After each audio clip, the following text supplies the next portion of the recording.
আলহামদুলিল্লাহ আমাদের আরও একটা সেল আপডেট 15 প্লাস আর ফুল বক্স সহ ছিল এই ইউনিটটা। আমাদের অ্যাপেল বুথ থেকে যে ভাইয়া পারচেস করলো 15 প্লাসটা, ভাইয়ের কাছ থেকে শুনবো ভাইয়া কোথা থেকে আসছে এবং মোটামুটি অনেকক্ষণ দেখে ভাইয়া যে ফোনটা নিল তার কাছে কেমন লাগলো অল ওভার সব কিছু মিলে। ভাইয়া কোথা থেকে আসছেন একটু আমাদের সম্মানিত কাস্টমারকে যদি ডিটেলস বলতেন, আপনার যে ফোনটা নিলেন এটা সহ এবং কোথা থেকে আসছেন। হ্যাঁ ভাই, আমার বাসা দিনাজপুর থেকে আমি আসলাম আজকে। কোন মডেলটা নিলেন আমাদের কাছ থেকে? আমি এখানে অনেক মডেল দেখলাম, 40 Pro Max দেখছি, 15 প্লাস দেখলাম।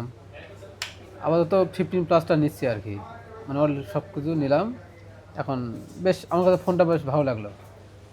যাই হোক, অল ওভার হয়তো বা এখন পর্যন্ত সব কিছু ঠিক আছে, এরপরে জি, হয়তো ভাই ইউজ করে পরবর্তীতে আসলে ফোনের সার্ভিসটা কেমন হয় ইনশাল্লাহ ভাইয়া অবশ্যই অবশ্যই আমাদেরকে জানাবেন। ঠিক আছে। আপনারা যারা আসলে আপনার পুরাতন ফোন দিয়ে এক্সচেঞ্জ করতে চান আমাদের অ্যাপেল বুথে চলে আসতে পারেন এবং আইফোন সহ আপনার অ্যাপেলের যে কোনো মডেল কিনতে আমাদের অ্যাপেল বুথে চলে আসতে পারেন।